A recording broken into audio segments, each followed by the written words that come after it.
أعوذ بالله من الشيطان الرجيم. بسم الله الرحمن الرحيم. الحمد لله والصلاة والسلام على رسول الله وعلى آله وأصحابه ومن سار على نهجه إلى يوم القيامة، ونسأل الله أن يجعلنا منهم، اللهم آمين. أما بعد، ikuzo nishimwe nta wundi bikwiriye uretse Allah subhanahu wa ta'ala. Ndasaba Allah yuko yatakina Muhammad sallallahu alayhi wa sallam mu bamarayika, akanayihundagazaho amahoro n'imigisha yo nabayo mu rugo n'abasangira ngendo bayo n'abayikurikiye n'abazakomeza kuyikurikira kugeza ku munsi w'imperuka. Saba Allah subhanahu wa ta'ala yuko natwe twese yadushira muri abo ngabo, Allahumma amin.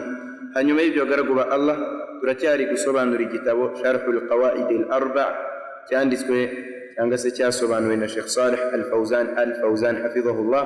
Ari gusobanura igitabo Al-Qawaid al-Arba', imisingi ine ya Muhammad ibn Abdul Wahhab ibn Sulaiman al-Tamimi rahimahullah. Ubushize tukiri ku musogongero wa musannif, twari tugeze aho Sheikh Salih al-Fawzan yarari kutubwira shurutu qabuli al-ibada, kondisiyo zo kugira ngo igikorwa dukora cyakirwe cyangwa se kibe kinoze gitunganye. Ibyo yabivuze kubera ko Sheikh rahimahullah yavuze ati fa idha arafta anna Allah khalaqaka li'ibadatihi, numara kumenya yuko Allah subhanahu wa ta'ala yakuremeye kumugaragira, fa'alam anna al-ibadata, zamenye yuko ukugaragira Allah subhanahu wa ta'ala la tusamma ibadatan, nago bishobora kwitwa ukugaragira Allah subhanahu wa ta'ala illa ma'a tawhid, keretse uko kugaragira kuri kumwe no guharira Allah subhanahu wa ta'ala ubumwe bwe mu kumugaragira, keretse biri kumwe no guharira Allah ubumwe bwe haba mu kumugaragira ndetse n'ibikorwa bye, wa asma'ihi al-husna wa sifatihi al-ula, n'amazina ye meza ndetse n'imitako ye ihebuje. Kama anna salata, arangije aduha urugero aratubwira ati nk'uko isala la tusamma salatan, idashobora kwitwa isala illa ma'a tahara, keretse iri kumwe n'isuku, nk'uko byaje muri hadithi iri sahihi. Numwe y'Imana sallallahu alayhi wa sallam yaravuze iti la yaqbalu Allahu salata ahadikum, wa Allah subhanahu wa ta'ala ntabwo yakira isala y'umwe muri mwe idha ahdatha, igihe isuku ye y'isala yatengutse yavuyeho, hatta yatawadda, keretse abanje gutawadha. Nanone intumwa y'Imana sallallahu alayhi wa sallam yaravuze iti la tuqbalu salatun bighayri tuhur, ntabwo isala ijya yakirwa idafite isuku. Rero Sheikh ati kama anna salata, nk'uko isala la tusamma salatan, idashobora kwitwa isala illa ma'a tahara, keretse iri kumwe n'isuku. Fa idha dakhala shirku fil ibadati, iyo ibangikanyamana byinjiye mu gikorwa ngaragiramana, mu kugaragira Allah subhanahu wa ta'ala, fasadat, icyo gikorwa kirangirika. Arangije ati kal hadathi, ni nk'umwanda idha dakhala fi tahara, iyo winjiye mu suku, icyo gihe iswala yawe ntabwo yakirwa. Arangije kubera ko harimo ijambo ibada, kugaragira Allah subhanahu wa ta'ala, nasaba an yadhkura lana shuruti qabuli al-amal, byari ngombwa ko Sheikh atubwira ibyangombwa cyangwa se ibisabwa kugira ngo igikorwa cyawe wakoze cyakirwe. Arangije aravuga ngo ashartul awwal, icyambere cyatuma igikorwa umugaragari gukora cyakirwa, bimana kiramutse kidahari icyo gikorwa ntabwo cyakwakirwa, antakuna khalisatan liwajhi Allah, nukuba iki gikorwa yagikoze akereza Allah subhanahu wa ta'ala, yagikoze akereza Allah subhanahu wa ta'ala, laysa fiha shirk, kitarimo ibangikanyamana. Hadha al-awwal, icyo ni icyambere, ari nacyo Sheikh yarari kutubwira hariya hejuru. Aratubwira ngo fa in khalaqaha shirkun, iyo iki gikorwa cyinjiriwe n'ibangikanyamana, batalat, kirangirika. Mithil, aravuga ati ngo ni nk'urugero at-taharatu idha khalaqaha hadath, iyo isuku yinjiriwe n'umwanda, batalat, iyo suku irangirika. Kadhalika idha abadta Allah, ni nako bimeze iyo ugaragiye Allah subhanahu wa ta'ala, thumma ashrakta bihi, warangiza ukamubangikanya n'ibindi bitariwe, batalat ibadatuka, igikorwa cyawe ngaragiramana kirangirika. arangije ati hadha shartu al-awwal, iyi ni kondisiyo ya mbere. Waqad takallamna anhu, twanayivuzeho mu buryo burambuye ubushize. Arangije yimukira kuri kondisiyo ya kabiri. Izi kondisiyo ebyiri ziza nyuma yuko umuntu yamaze kuba umuyisilamu, yiziza nyuma yuko umuntu yamaze kuba umuyisilamu, yamaze kwemera yuko nta yindi mana ikwiye gusengwa mu kuri uretse Allah. Maana dhalik, igisobanuro cy'ibyo ngibyo, umuntu utari umuyisilamu aramutse abwiwe aya magambo, yarangiza akavuga ngo ikindi kugikora kubera Allah, agakurikizaho na kondisiyo ya kabiri tugiye kubona, la yanfa'uhu dhalik, icyo ntabwo gishobora kumugira akamaro, kubera yuko ntabwo yemera Allah subhanahu wa ta'ala, kabone nubwo yaba ari kuvuga ngo nagambiriye kugikora kubera Allah. Uyu nguyu ntabwo igikorwa cye cyakwakirwa abadan, nta nubwo azanagihemberwa, kubera yuko hari ikindi kintu adafite ari cyo kwemera Allah subhanahu wa ta'ala. Ashartu thani, aravuga ngo igisabwa cyangwa se kondisiyo ya kabiri kugira ngo igikorwa umuntu akora cyakirwe cyangwa se cyitwe igikorwa gitunganye, ni almutaba'atu li rasulillahi sallallahu alayhi wa sallam, almutaba'atu lirrasuli sallallahu alayhi wa sallam, ngo ni ugukora icyo gikorwa wigana uko intumwa y'Imana sallallahu alayhi wa sallam yagikoze, ari byo bita almutaba. Bimana ni ukugikora nk'uko intumwa y'Imana sallallahu alayhi wa sallam yagikoze. Idhan kondisiyo ya mbere, antakuna khalisa, ni ukuba iki gikorwa ugikoze ugiharira Allah subhanahu wa ta'ala. Mukanya ndavuze ni izi kondisiyo ebyiri, ugikora kubera Allah subhanahu wa ta'ala. Iya kabiri almutaba'a, ugikora wigana intumwa y'Imana sallallahu alayhi wa sallam, yani ugikora nk'uko intumwa y'Imana sallallahu alayhi wa sallam yagikoze. Izi kondisiyo ebyiri zibanzirizwa na tawhidi, no kuba umuyisilamu wemera ko Allah subhanahu wa ta'ala ari we wenyine ukwiye gusengwa. Dalili y'ibyo ngibyo ni iyihe? Qala Allah ta'ala, Allah subhanahu wa ta'ala muri surati al-Bayyina, amaze kuvuga kuri ba bandi babangikanya Allah n'ibindi, amaze kuvuga kubatemera Allah subhanahu wa ta'ala, yaravuze ati wama umiru, ntacyo bategetswe, bimana kinyuranye na kiriya bariho cyo kugaragira ibitari Allah subhanahu wa ta'ala. Wama umiru, ntacyo bategetswe, illa liya'budullah, uretse kugaragira Allah subhanahu wa ta'ala. Icyo ni icyambere. Mukhlisina lahu din, bamwereza idini ye, ari we wenyine basenga muri iyo dini. Ariko Allah ahita avuga hamwe no kuyimwereza ati hunafa'u, ntabwo ari ugusubiramo rino jambo ngo bamwereza. Hunafa'u ni tawhid, yani ari muwahidun, bemera ko nta yindi mana ikwiye gusengwa mukuru uretse Allah, banahakana ibindi bigirwamana byose bitari Allah subhanahu wa ta'ala. Niryo jambo hunafa. Allah nyuma y'ibyo ngibyo amaze kuvuga ko twategetswe kumugaragira, tumwereza ibikorwa tumukorera, nanone kandi Allah subhanahu wa ta'ala akaba ari we wenyine twemera ko ari we mana, duhakaniza ibindi bigirwamana, ahita duha ingero wa yuqimu salat, bagahagarika amasengesho, wa yu'tu zaka. Iyi ni dalili yuko ibada ziza nyuma yo kwemera ko Allah ari we wenyine ukwiye gusenga. Thumma warangiza ukagira gute? Ukagaragira Allah subhanahu wa ta'ala. Allati wa yuqimu salat wa yu'tu zaka wa dhalika ad-dinul qayyim, allati iyo niyo dini ihamye, iyo niyo dini ihamye. Tayib, idhan ashartu, izi shartu cyangwa se izi kondisiyo uko ari ebyiri ziza nyuma yo kuba uri umuyisilamu. Iyo umuntu ataraba umuyisilamu ntabwo tuza tumubwira ngo kora ibi kubera Allah, la, ahubwo turamubwira ngo kun muslima, ba umuyisilamu. Wama dalilu ala dhalika, icyo cyo niye dalili yacyo.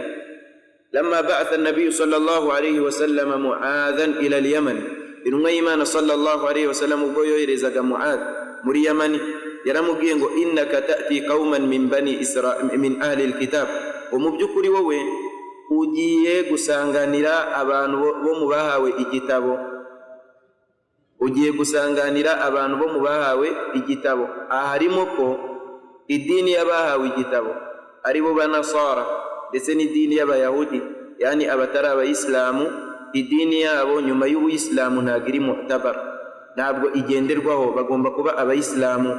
kubera ko intumwa y'Imana sallallahu alaihi wasallam yaravuze ngo aba nibo bantu ugiye gusanganira muri Yaman hari abakristo hari n'abayahudi ahlul kitab.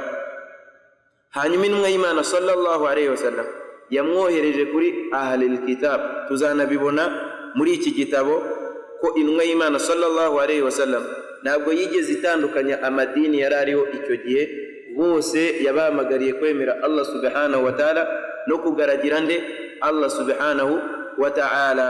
Intumwa y'Imana rero igiye kubwira ngo iki Muadh ntabwo intumwa y'Imana sallallahu alaihi wasallam yamubwiye iti genda ubabwire bari abantu bo muri ba ahlul kitab ngo sallu nimusari, genda ubabwire ngo mutange zaka amaturo, genda ubabwire ngo mufashe imfubyi n'abatishoboye. La, ntabwo ari uko nguko intumwa y'Imana sallallahu alaihi wasallam yamubwiye, ahubwo yamubwiye ahamu shay, yamubwiye ikintu gihambaye kigomba guherwaho kurusha ibindi. Aravuga ati faltakun awwalu ma tad'uhum ilayhi shahadata an la ilaha illa Allah. Ikintu cya mbere uri buze guhamagara aba bantu ni shahadata an la ilaha illa Allah, guhamya ko nta yindi mana ikwiye gusengwa mukuru uretse Allah subhanahu wa ta'ala. Ntabwo intumwa y'Imana yavuze ngo uhamagare gusa nurangiza wikomereze. La, intumwa y'Imana iti fa inhum ata'uka lidhalika, nibaramuka bakumviye bakemera Allah subhanahu wa ta'ala, bakemera ko ari ukwiye gusengwa, bakaba abayisilamu.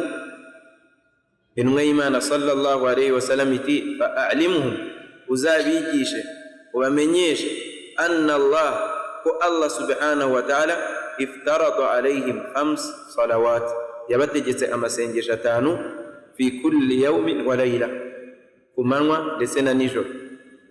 Amasengesho 5 dusari. Murabona ko amasengesho 5 yaje nyuma yuko amubwiye ati banza ubabwire la ilaha illa Allah. Waliza no kubw'ibyo ngibyo yaqa'ul khalal kabir, habaho ikibazo gikomeye cyane kuri bamwe mu bavuga butumwa, kuko baba bashaka kwigisha ubuyisilamu.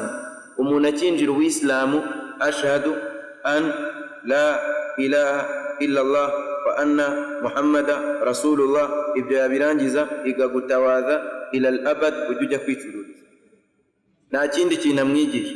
Ariko iri jambo kurivuga ntabwo bihagije. Yanbaghi ko umuntu amenya Allah, yiga tawhidi. Ibitabo byinshi byaranditswe muri iki kintu at-tawhid.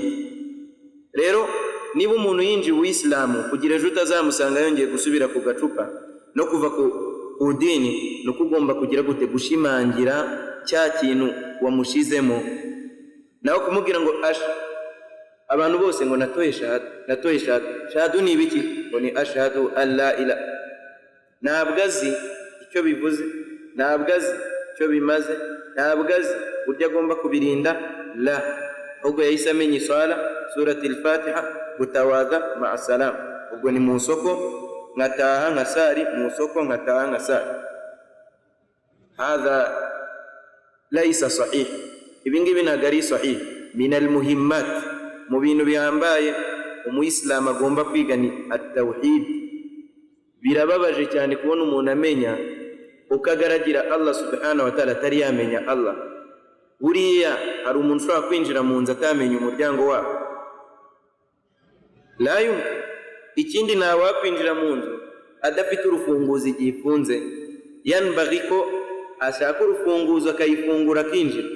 Rero hariya muri ibada kugaragira Allah uba wamaze kwinjira mu nzu. Nuramuka rero winjiye mu nzu wishe iserire, ni ikibazo gikomeye, ni ikibazo gikomeye. Idhan ikintu cya mbere ni at-tawhid. Nibamara kuyimenya nibwo tubabwira ibi bintu bibiri, Idhan icya kabiri ni al-mutaba'a, nukuba iki gikorwa ugikora mutaba'atu lirrasuli sallallahu alaihi wasallam, nukuba iki gikorwa ugikora nk'uko intumwa y'Imana sallallahu alaihi wasallam yagikoze, yani ukurikira. Mutaba'a bimana ni ugukurikira. Al-mutaba'atu lirrasuli sallallahu alaihi wasallam ni ugukurikira intumwa y'Imana sallallahu alaihi wasallam mu gukora iki gikorwa. Sheikh aravuga ngo fa ayyu ibadatin ngo igikorwa icyo ari cyo cyose lam yati biha ar-rasul sallallahu alayhi wa sallam, intumwa y'Imana sallallahu alayhi wa sallam itigeze ikora, fa innaha batilatun wa marfuda, icyo gikorwa ntabwo cyemewe, bimana ni igikorwa kidatunganye, wa marfuda kitanemewe, kitanakirwa. Batila yani ni ubuyobe icyo gikorwa, wa marfuda nta nubwo cyemerwa, li anna bid'atun, kubera ko ari igihimbano, wa khurafatun, ndetse ni no kunyuranya n'ibyo intumwa y'Imana sallallahu alayhi wa sallam yazanye. Idhan hano hari ijambo al-mutaba'a. Sheikh avuga al-mutaba'a yatworohereje inzira. We numenya ko ikintu intumwa y'Imana sallallahu alayhi wa sallam yakivuze cyangwa se yagikoze cyangwa se yabonye abasahaba bagikora ikabihorera, icyo gihe uzamenye yuko icyo kintu ari ryo dini. Naho ibitari ibyo ni batila wa marfuda, ni ubuyobe ndetse nta nubwo byemewe kubera ko aba ari ibihimba. Arangije atanga dalili imwe, iyi dalili irahagije. Qala al-Albani rahimahullah, al-Imam al-Albani rahimahullah yaravuze ngo sahibu sunna, umuntu uri kuri sunna yakfihi dalil, biramuhagije kumuha dalili imwe gusa, madama yemera ko ari dalili, apana kuzana gutya na gutya. Naho umuntu ugira amarangamutima ngo walau alfu dalil, niyo wamuha dalili igihumbi. طيب intumwa y'Imana sallallahu alayhi wa sallam, Sheikh Isa atubwira ati walihadha yaqulu sallallahu alayhi wa sallam, kubw'ibi ngibi intumwa y'Imana sallallahu alayhi wa sallam yaravuze iti man amila amalan, uzakora igikorwa laysa alayhi amruna, kitari kuri iri dini, fahuwa raddun, yani mardudun alayhi, kizamugarukira ntago kizitwa idini. Wa fi riwaya, no mu yindi riwaya, man ahdatha, uzadura fi amrina, yani fi dinina, muri iri dini ryacu, hadha, muri iri dini ryacu, ma laysa minhu, ikidasanzwemo, ikitarimo, fahuwa raddun, iki kintu ntabwo kizigera cyemerwa. Mbere yuko twinjira mu magambo avuga kuri hadithi, waqad sabaka, byaranatambutse ko twayavuzeho ubushize, twayavuzeho rwose igihe twari turi kuvuga ninde udushiriraho amategeko, tuvuga ko ari Allah n'intumwa ye, ariko ibyo tukabikora bijyaniranye n'uko abatubanjije babisobanukiwe, kubera ko ari bo bagize gute babitugejejeho, yani twabivuzeho mu buryo burambuye cyane. Ariko aha al-mutaba'a, iri jambo al-mutaba'a ese rifite dalil? Naam, rifite dalil muri Qur'an ndetse no mu migenzo y'intumwa y'Imana sallallahu alayhi wa sallam, arizo tugiye guhera. Fa fil Qur'an, muri Qur'an Allah subhanahu wa ta'ala yaravuze wama atakumur rasulu fakhudhuhu, ibyo intumwa y'Imana sallallahu alayhi wa sallam yabazaniye muzabigire gute? Muzabishire mu bikorwa. Iyi ni Qur'an. Babandi rero bavuga bati intumwa y'Imana ngo yaravuze, intabi, Allah subhanahu wa ta'ala niwe wakweretse ko ugomba gukurikira inde? Intumwa y'Imana sallallahu alayhi wa sallam.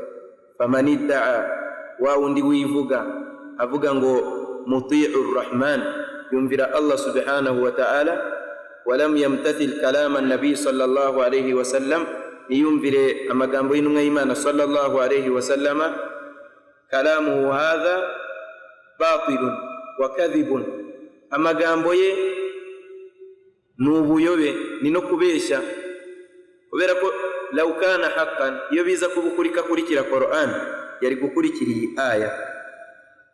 Intumwa y'Imana sallallahu alayhi wa sallam tuzakora ibyo yatubwiye gusa, yatuzaniye gusa? La, allati wama nahakum anhu fantahu, nibyo yababujije muzabireke, nibyo yababujije muzabireke. Iyi aya abamenyi bayisobanura bavuze ko sunna z'intumwa y'Imana sallallahu alayhi wa sallam zose zinjira muri iyi aya. Barangije bakuramo umusingi ukomeye cyane tugomba gufata. Iyi ntumwa y'Imana sallallahu alayhi wa sallam yavuze imvugo ikaza irekuye mu gutegeka ikintu, icyo gihe iguma irekuye gute? Ntago tuza ngo tuvuge ngo iki kintu ni mustahabba, bimana iki kintu kugikora ni byiza, uramutse ugikoze wagihemberwa, ukiretse ntabwo wagihanira. Ntabwo ibyo ngibyo ari byo duhita tujyaho, mathalan intumwa y'Imana sallallahu alayhi wasallam ntaho yavuze iti umwe muri mwe niyinjira mu musigiti aramenye ntazicare keretse abanje gusari raka ebyiri. Iyi hadith yaje iri mu tegeko, muri siga y'itegeko, wal amru yaqtadi al wujub, ni itegeko riba risobanuye ko ikintu ari itegeko tugomba kugikora, tutagikoze turagihanirana. Tayib, ntabwo bishoboka gufata iyi hadithi ngo tuyifate tuvuge ngo iki kintu ni cyiza kugikora, ugikoze wagihemberwa, utagikoze wagihanirwa, ma lam yakun hunaka dalil, hatabonetse dalili ikigira gute ikivana mu tegeko ikagishira mu kuba ari mustahabba. Nati anga turahaza, idhan sunna z'intumwa y'Imana sallallahu alayhi wasallam mu bice byazo byose zinjira muri iyi aya kabiri. Intumwa y'Imana sallallahu alayhi wasallam Allah yayivuze, yaravuga ati wa ma yantiku anil hawa, ntabwo intumwa y'Imana sallallahu alayhi wasallam yajyaga ivuga ishingiye ku marangamutima yayo, in huwa illa wahyi yuha, ahubwo yabaga ari ibyo yahishuriwe. Idhan sunna z'intumwa y'Imana sallallahu alayhi wasallam n'ibyo intumwa y'Imana yavuze byose byinjira mu butumwa yatumwe. Madama wemera ko ari intumwa y'Imana, ukaba wemera ko yamanuriwe Qur'an, emera ko n'ibyo yavuze byose byinjira mu butumwa Allah subhanahu wa ta'ala agize gute yamutumye. Wal adillatu fi hadha kathira wa mustafida, na adilla muri ibi ngibi ni nyinshi cyane. Nanone muri adilla ndacyari kuri Qur'an, kugira ngo babandi bavuga ngo bakurikira Qur'an bamenye yuko batayikurikira, baratubeshya. Allah subhanahu wa ta'ala aravuga ngo ya ayyuhalladhina amanu, yemwe bemeye Allah subhanahu wa ta'ala, ati'u Allah, nimwumvire Allah subhanahu wa ta'ala, wa ati'u rasula, munumvire intumwa ye Muhammad sallallahu alayhi wasallam, wa ulil amri minkum, ndetse ibingibi tuzanabibona imbere kuri iyi aya bizat, wa ulil amri minkum, ndetse n'ababayoboye muri mwe. Allah arangije aravuga ngo fa in tanaza'tum fi shay, nimuramuka mutagize icyo muhuza muvugaho rumwe, farudduhu ila Allahi, allati muzakigarure kwa Allah. Mwumva ariko aya farudduhu ila Allahi, muzakigarure kwa Allah. Tayib, amagambo y'aba bantu yari kuba ari ukuri iyo Allah rekera, ariko Allah aravuze ngo muzakigarure kwa Allah, ndetse munakigarure no ku ntumwa ye sallallahu alayhi wasallam. Iyi aya iri muri Qur'an. Allah ntabwo yavuze gutyo gusa, yaravuze ngo niba koko muri abemera Mana, muzakigarure kwa Allah n'intumwa ye. Idhan yaqa'ul awamir, amategeko abaho aturutse kwa Allah, aturutse no ku ntumwa ye, kuko intumwa yatumwe kugira ngo itugezeho libayani shar'i, tugezeho amategeko. Turamutse twanze imvugo z'intumwa y'Imana sallallahu alayhi wasallam, nitunaziha agaciro zifite, twasanga ibintu byinshi tudashobora kubikora. Iyo nindi dalili muri Qur'an. Idhan nkuko Allah dutegetse kumwumvira na dutegetse kumvira intumwa, none tuzumvira intumwa y'Imana gute? Twese twemeranya ko Qur'an ari amagambo ya Allah. Tayib, idhan ibyo Allah yavugaga muri aya ni amagambo yandi y'intumwa. Wa ati'u rasul, wa kayfa nuti'uhu, tuzamwumvira se kuba ko tumubona? La, nukubera ibyo yatubwiye n'ibyo yakoze kugira ngo tubikore. Alaysa kadhalik? Na abantu bagenda bavuga ari amagambo, ururimi rwabo ubwarwo rurimo ikinyoma. Angani muri Qur'an ntabwo Allah yavuze bino gusa, ntabwo yabivuze muri Qur'an gusa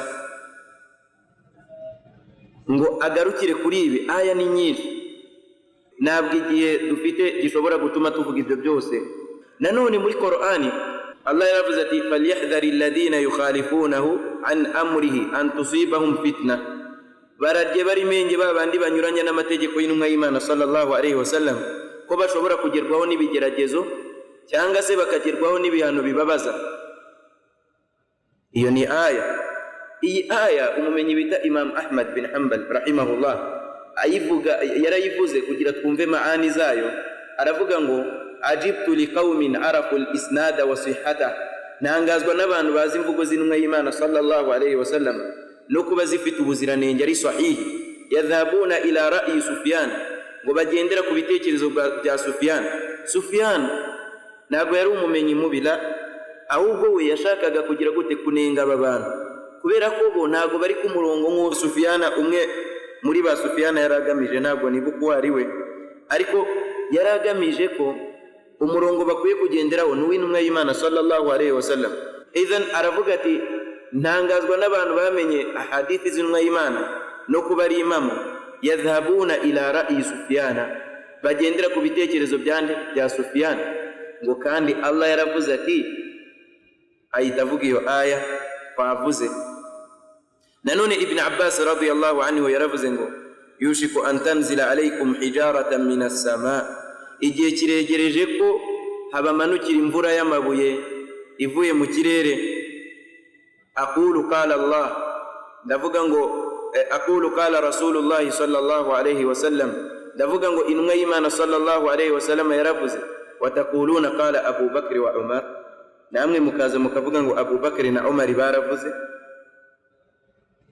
Iyi ni dalili igaragaza ko intumwa y'Imana sallallahu alayhi wa sallam iri kuri qimma, iri hejuru. Nanone Allah subhanahu wa ta'ala muri Qur'ani yaravuze ngo ntabwo byemewe igihe Allah subhanahu wa ta'ala n'intumwa ye bamaze gukiteka mu kintu, an yakuna lahumul khiyarata fi amri, ko bagira al-khiyara, amahitamo mu mategeko ya Allah n'intumwa ye. Tulahidhun, murabibona ko Allah hano ntabwo yavuze we wenyine, yavuze n'intumwa y'Imana muri surati al-Ahzab. Izi zose ni ayat. Famadha baqiya lihaula, niki gisigaye kuri bariya batemera sunna? Impamvu mere kuri Qur'an no kugira ngo tutagira ngo intumwa y'Imana yarivugiye ngo tuyumvire, ahubwo Allah yarayivugiye, ni nayo yayohereje. Allah subhanahu wa ta'ala anadutegeka kuyumvira. Intumwa y'Imana sallallahu alayhi wa sallam nayo iravuga iti, ma nahaytukum anhu fajtanibuhu, ibyo nababujije byose muzabireke. Wama amartukum bihi fa'tu minhu mastata'tum, na ibyo nabategetse muzakore muri ibyo mushoboye. Iyi hadith yinjira muki kuri iki gice cya kabiri, yinjira muri sunna bita sunnati amri al-wujub. Igihe intumwa y'Imana sallallahu alayhi wa sallam itegetse itegeko, ariko iryo tegeko rikaba ari rya rindi iyo turikoze turihemberwa, twarireka ntiturihanira. Urugero, intumwa y'Imana sallallahu alayhi wa sallam yaravuze iti, kugira ngo tubihuze n'ire ya aya, yaravuze iti mujye musarira ebyiri imbere ya magharibi inshuro eshatu.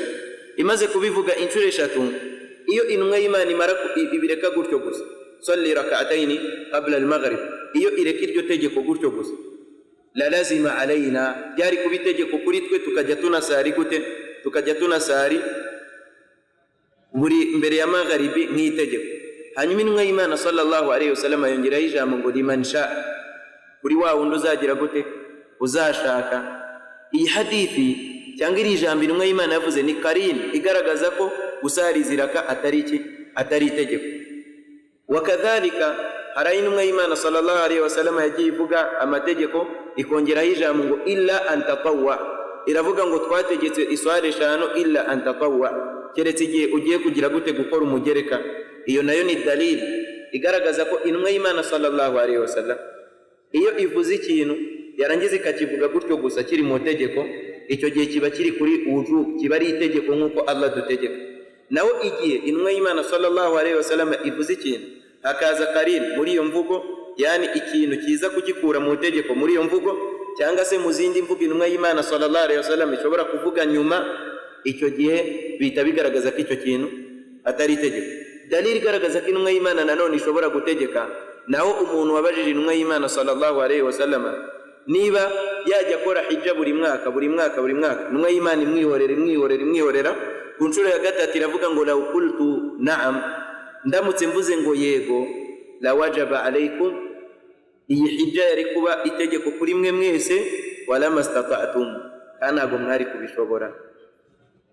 Idhan kuvuga na'am kw'intumwa y'Imana sallallahu alayhi wa sallam ntabwo kumeze nka na'amu y'abagabo b'iki gihe, bajye bamenya hududi zabo n'indimi zabo aho zitagomba kurenga. Abagabo bavuga gutyo bajye bamenya ko fatwa umwanzuro w'intumwa y'Imana sallallahu alayhi wasallam ntabwo ari nk'umwanzuro w'abantu b'iki gihe. Intumwa y'Imana sallallahu alayhi wasallam nta kintu itavuze, yanasize ihanuye aba bantu bita Qur'aniyun bagendera kuri Qur'ani gusa, yunkiruna banga hujjiyata sunna, kuba sunna ari hujja.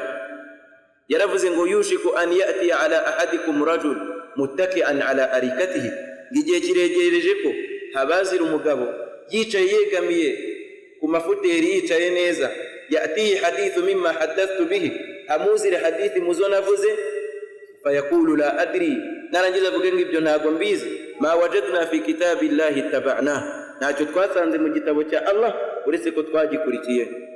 Intumwa y'Imana sallallahu alayhi wasallam iyi hadithi yaje muri riwaya nyinshi cyane bishoboka.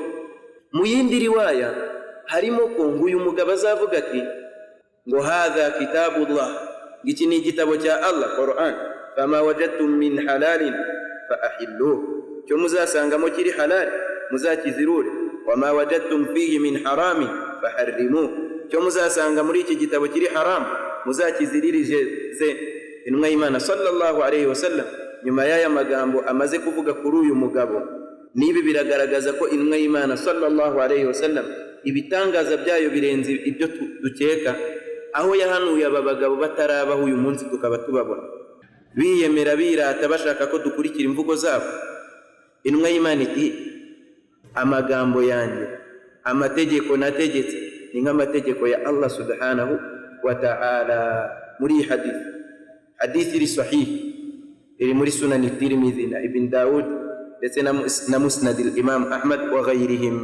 Idhan aha murabona ko intumwa y'Imana sallallahu alayhi wasallam yari iri guhakana nako iri kugaragaza abantu bazanga icyo bita hujjiyat as-sunnah, bahakana gutegekesha sunna, bavuga ngo twe dufite igitabo cya Allah nicyo tugenderaho. Indi dalili muri iyi munasaba tutagomba no gusiga nuko sunna yaje ije gukora ibintu bitanu kuri Qur'an. Sunna yaje ije gukora ibintu bitanu kuri Qur'an. Fasunnatu tuakkidu ma jaa fil Qur'an, sunna ishimangira ibyaje muri Qur'an. Qala an-nabiy sallallahu alayhi wasallam, intumwa y'Imana sallallahu, ibingibi binadufasha gusobanukirwa Qur'an, ibi bintu bitanu. Intumwa y'Imana sallallahu alayhi wasallam yaravuze iti buniya al-islamu ala khamsin, uislamu bwubakiye ku bintu bitanu: shahadatu an la ilaha illa Allah, wamya ko nta yindi mana ikwiye gusengwa mu kuri uretse Allah subhanahu wa ta'ala, wa anna muhammadan rasulullah, kandi nanone ukanamya ko Muhammad sallallahu alayhi wasallam ari intumwa y'Imana, wa iqami salah, no guhagarika amasengero, wa ita'i zaka, ndetse no gutanga zaka. Aya magambo niyo nshaka, guhagarika amasengesho no gutanga zaka. Allah subhanahu wa ta'ala fi kathiri min al-ayat, muri aya nyinshi yaravuze ngo aqimu salah wa atu zaka, mutange zaka nako muhagarika amasengesho munatange zaka. Izi aya zose zaje muri Qur'ani, n'intumwa y'Imana ikaza kubivuga muri hadithi, ahangani tawkidan lima jaa fil Qur'an, nuko intumwa y'Imana yaraje gushimangira ibyaje muri Qur'an, ntabwo ari maana nshyashya. Tayib, icya kabiri, sunna ije gufata ibyaje muri Qur'ani bikaza mujmala muri rusange, yo ikaza ikabikorera icyo bita at-tafsir, ikabisesengura ikabirambura. Urugero nkuko twabivuze muri aya itambutse, Allah avuga ngo duhagarika amasengesho, nanone Allah ati warka'u wasjudu, mujye mugira gute, mukora ruku na sijda. Fajaa an-nabiy sallallahu alayhi wasallam mubayyinan wa mufassilan لهذه الآيات المحكمات. intumwa y'Imana sallallahu alayhi wasallam yaje igaragaza inasobanura ibyaje muri izi aya, isobanura uburyo dusari, igihe dusarimo, n'ibindi nk'ibyo ngibyo.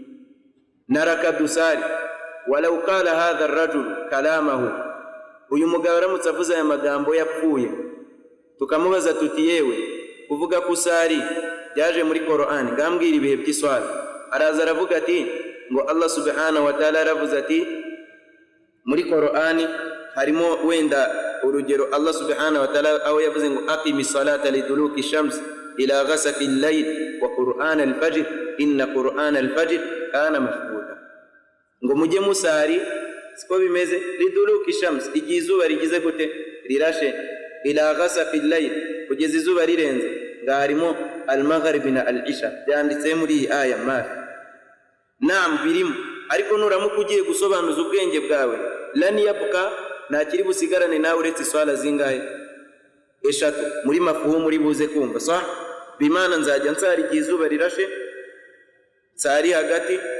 nindangiza nsari na ryari na nijoro ariko nituza muri sunna turaza kubona ko Jibril yaje ku ntumwa y'Imana sallallahu alayhi wasallam biri muri hadithi sahih ngo annahu amma an-nabiy sallallahu alayhi wasallam ko yasarijije intumwa y'Imana sallallahu alayhi wasallam fi awwal al-waqt munangiriro y'isala wa fi akhir al-waqt no mu mpera z'isala arangije amubwira ngo ya Muhammad yewe Muhammad as-salatu isala ma bayna hadaini al-waqtayn ibiri hagati y'ibi bihe bibiri igira intangiriro n'impera hanyuma abasahaba ridwanullahi alayhim bafata ku ntumwa y'Imana sallallahu alayhi wasallama al-fajr itangira ryari karangira ryari dhuhuri itangira ryari karangira ryari wa hadhihi nibi ngibi ntago biri muri Qur'an faqad bayyanahu an-nabi sallallahu alayhi wasallam thumma bayyana an-nabi sallallahu alayhi wasallam adad rak'at ntumwa y'Imana sallallahu alayhi wasallama itugaragariza rakazingahe dusari walaysa hadha fil Qur'an nibi ngibi ntago biri muri Qur'an ahubwo biri muri hadithi z'intumwa y'Imana sallallahu alayhi wasallam faman ankara hujjiyata sunnah uzanga ko sunna rizo tugenderaho nazo tuzigenderaho ngo tugendera kuri Qur'ani faqad ankara al-kathir wal-kathir min al-awamir wan-nawahi azaba yanze byinshi cyane mu mategeko ya Allah subhanahu wa ta'ala yanyujije ku ntumwa y'Imana ndetse n'ibyo Allah yatubujije icyo ni icya kabiri icya gatatu sunna iza kuri Qur'an ije kuri za aya zaje ziri zaje zivuga ibintu muri rusange wenda hari twavugaga mu ncamake nakoresha ijambo rusange sunna idhan kiriya cyabanje yaje ifata ibintu biri mu ncamake irabirambura naho hano ni igihe aya yaza iri muri hanyuma sunna igakora iki igakora takhsis igakora at-takhsis urugero muri Qur'ani Allah subhanahu wa ta'ala yazanye aya zijyanye na mirath ayatul mawarith turajyanirana nkuko biri muri Qur'an aya zigiye zivuga kuzungura hanyuma intumwa y'Imana sallallahu alayhi wasallam izikorera takhsis muri hadith kuko Allah ngo yusikumullahu fi auladikum lidhakari mithlu hadhi al-unthayayn turajyanirana abangaba Allah yatubwiye ngo tuzahe mirath turajyanirana tuzahe bazazungure yabavuze muri rusange atavuze ngo an yakuna musliman agomba kuba ari umuyisilamu fajaati sunna irangije iraza igira iki ifatiye aya igira khassa ala almuslimin kuba islam iravuga ngo la yarithu almuslimu alkafira umuyisilamu nagajya zungura utemera Allah subhanahu wa ta'ala wala alkafir almuslim nanone umuntu utari umuyisilamu utemera Allah nagazungura iki uwemera Allah subhanahu wa ta'ala n'ibindi byinshi byaje muri iyi maana nanone icya kane sunna ije gukora ni ugufata itegeko rirekuye yarangiza ikarizirikira ahantu urugero Allah subhanahu wa ta'ala avuze ngo asariku wasarikatu faqta'u aydiyahuma uwibye w'umugabo n'uwibye w'umugore muzakate amaboko yabo iyi aya murabona ko yavuze ngo muzakate amaboko yabo kandi ukuboko dushobora kukuvuga tukava ku ntoki kugera ku nkokora alaysa kadhalik bali dushobora no kugera ku ntugu ikibazo kira ese tuzaca amaboko yabo bombi abiri cyangwa kumwe kuri uyu na kumwe kuri uyu akiburyo cyangwa akibumoso fajaati sunna irangije iraza itugaragariza aho tugomba kugeza intumwa y'Imana sallallahu alayhi wasallam yaravuze iti muri hadithi wa insaraka sariku faqta'u yadahu al-yumna umujura niyiba muzakata akaboko ke k'iburyo mu yindi hadithi ahitazamo ngo ila al-ku' muzageze kutujana iyi sunna yaje ije gukora yani byategeko rirekuye turajyanirana yaje ije kurifungira ahantu ntago ari ukuboko kose nkuko turi kubyumva ahubwo ni ukugeza ahantu runaka murumva ko turamutse twirengagije sunna twakora amahano thumma ahangaha hari tanbih kuri iyi mas'ala kwanza awalan nuko iyi mas'ala ntago ari umuntu ku giti cye uyishyira mu bikorwa. Ikindi gira kondisiyo, ntago ari buri muntu wese wibye ugira gute ukorerwa iyi hadi awala, bigira niswab. Ntago umuntu yaza ngo yibe inkoko ngo ugiye kumuca akaboko, la. Hari ibyo bita ta'zir, ibihano by'umuyobozi atanga. Wakadhalika nanone umuntu ashobora kuba yasaza akiba nta bwenge afite. Idhan hari ibyo bita almawani na shurut, ibitubuza gushyira mu bikorwa ririya tegeko ndetse na kondisiyo tugenderaho kugira turishire mu bikorwa. Ikindi nanone idini ntago ari akavuyo ngo buri wese akora ibyo ashaka, la. Ntago ari uko nguko bimeze nk'uko bamwe mu bakhawariji babigenza. Rero idini yacu ifite umurongo ngenderwaho. Ntabwo aya mategeko iyo avuzwe ababwiwe wowe ngo ugende uyashyire mu bikorwa. Turi kuyakubwira ngo uyamenye, ariko ugomba no kwiga ibindi byose biyagenga. Ntago Abubakri ari njye ugenda ngo ushyire mu bikorwa ririya tegeko, la. Ibi ngibi bifite ababishyira mu bikorwa naho bishyirwa mu bikorwa. Ntago ari buri hantu, ntago ari buri gihe na buri munota cyangwa se buri mujura wese ugende ngo ushyire mu bikorwa. Idhan icyo ngicyo ni ikintu cya kangahe? Cya kane. Sunna iza ije gukora muri Qur'an. Wakadhalika sunna yudhifu hukman jadida, yongera itegeko risha ritigeze riza muri Qur'an. Intumwa y'Imana sallallahu alayhi wa sallam mu mwaka wa 7 muri ghazwatu Khaybar yongeye mu Islam amategeko tunagenderaho ngewe n'abariya banga sunna.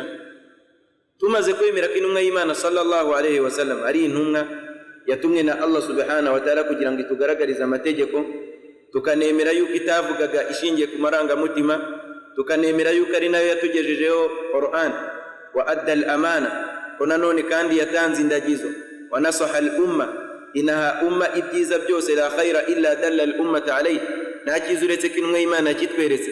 Wala sharra illa hadharaha minhu, nta n'ikiburetse ko intumwa y'Imana sallallahu alayhi wa sallam yakitubujije. Nyuma yaho twemera ko kuba intumwa y'Imana sallallahu alayhi wa sallam yakongera amategeko mu Islamu laysa min indihi, ntago ari we biturutseho nkawe, la.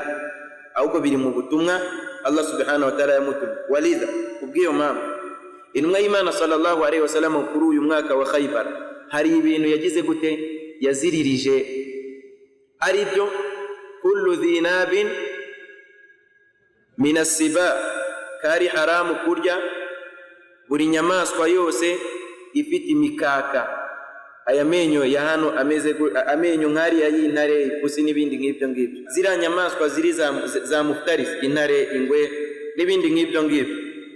Intumwa y'Imana nanone iravuga ngo wa kullu dhi mikhlabin min at-tuyur, na buri cyose gifite birabyara bitatuye amajanja. Turajyanirana na buri kinyoni cyose gifite amajanja, ariko aya majanja hiyongeraho maana yaftarisu bihi, icyo kinyoni kikaba gikoresha ayo majanja kigira gute gihiga. Urugero twatanga nk'agaca n'igikona bita igo n'ibindi nk'ibyo ngibyo. Ibyo byose ntabwo byemeye kuribwa. Nanone intumwa y'Imana sallallahu alayhi wa sallam muri uwo mwaka hari ibyo yaziruye nk'ibyo bita ashufa. Ashufa muri fiqh ni kwa kundi abantu babiri baba bafite ikibanza kinini bagifatanye, ariko uko bagabanye bikaba ari mushaa, yani bose bakaba bagifatanyije igice cyanjye nakizi. Urugero ikibanza ni nka metero 25 kuri 25, ariko urumva buri umwe afite kimwe cya kabiri. Pipe noneho kimwe cya kabiri cyanjye nkaba ntazi ngo kiraha, kimwe cya kabiri cyari cyo cyose ni icyanjye, ariko nisbiyan kujanisha, nagaruwa ngo ndakizi gutyo. Pipe intumwa y'Imana sallallahu alayhi wa sallam rero mu mategeko yongeyeho ni iri tegeko bita shufa, kuko byashoboraga guteza ikibazo. Risobanuye iki? Bivuga ngo niba umuntu runaka agiye kugurisha dufatanyije, icyo gihe agomba kubanza kugira gute kunsa uburenganzira, akagurisha kuri uwo muntu namuhaye iki uburenganzira, kuko ashobora kumugurisha nitwumvikane. Siko bimeze. Idhan awwalu umuntu ufite ukuri kwa mbere wo kugura iki kibanza ninde? Ni njyewe. Intumwa y'Imana sallallahu alayhi wa sallam rero ishyiraho iki kintu ko ugomba kuzuka negosiya nanjye nkabyemera, nkabanza kugira gute kuba navuga ni la uriya muntu se tutumvikanye, ntabwo bishoboka. Icyo gihe imma turabanza tugabane, menye ibyawe hano genda ubitware, kuko ashobora kuza akambangamira, ashobora kuza akitwara uko utitwaraga wahakaza. Ibi rero biri mu bintu intumwa y'Imana sallallahu alayhi wa sallam yongeye mu Isilamu, binagaragaza ubwiza bw'Uwisilamu n'ubuhambare bw'Uwisilamu. Turahiduna, murabibona ko ibi bintu byose turi kuvuga ni ibintu bigaragaza agaciro ka sunna kuri Qur'an.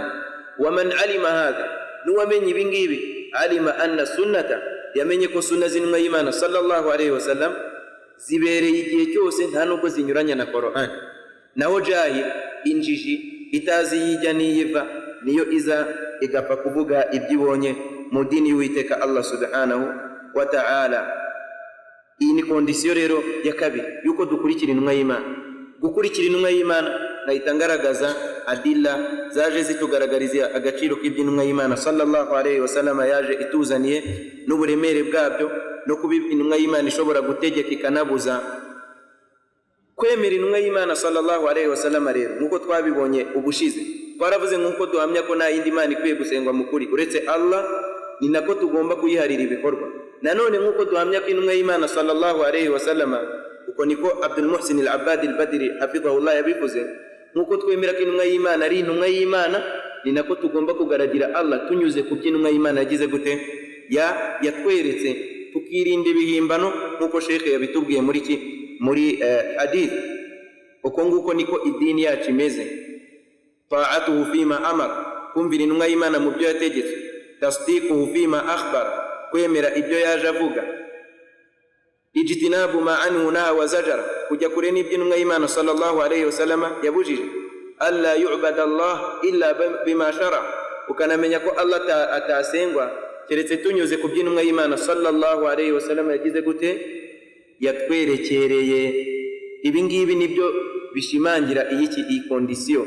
Tugomba rero kubanza kureba isi iki kintu niko intumwa y'Imana yakerekanye, isi iki kintu kiri mu dini. Igihe kitari mu dini ni ukujya gushaka ilmu, tukabaza abamenyi, fasalu ahla dhikri in kuntum la ta'lamun. Turaza guhagararira ahangaha kuri izi kondisiyo ebyiri. Kondisiyo ya mbere, kugira igikorwa cyakirwe, ni ukuba tugiharira Allah subhanahu wa ta'ala. Iya kabiri ni ukugikora nk'uko intumwa y'Imana sallallahu alayhi wa sallam yagikoze. Sheikh ati fala budda an takuna al-ibada, ngo ni ngombwa ko igikorwa ngaragiramana muwafiqan lima jaa bihi rasulu sallallahu alayhi wa sallam, ngo kigomba kuba kimeze n'ibyo intumwa y'Imana sallallahu alayhi wa sallama yaje ituzaniye. La bistihsanati nas, ntabwo dushingira kuri bya bindi abantu bagira ibyiza, wa niyatihim, ndetse n'imigambi yabo. Umuntu akagambirira ikintu akagishira mu dini ngo tukigendereho, wa maqasidihim, ndetse n'ibyifuzo byabo ibyo bagamije. Madama annaha lam yadull alayha dalil, igihe cyose atigeze haza dalil, hadith, Quran cyangwa se abatubanjirije beza ngo babivugeho mina shar'i mu dini, icyo gihe icyo kintu ntabwo twagikora. Kabone nubwo umuntu yaza akavuga ngo ni cyiza mi'ata marra, inshuro 100 cyangwa inshuro 1000 n'ibihumbagiza, kubera ko twemera ko iyi dini yacu iruzuye. Icyo kintu rero fahiya bid'atun, kiba ari igihimbano. Sheikh ati wala tanfa'u sahibuha, nta nubwo kigira akamaro nyiracyo, bal tadurruhu, ahubwo kigira gute, kimugirira nabi. Li'annaha ma'asiya, kubera yuko ari ukugomera Allah subhanahu wa ta'ala. Wa in za'ama annahu taqarraba biha ila Allah azza wa jalla, kabone nubwo yakeka cyangwa se akavuga ko ari kugaragira Allah subhanahu wa ta'ala cyifashishije. نقف عند هذا القدر.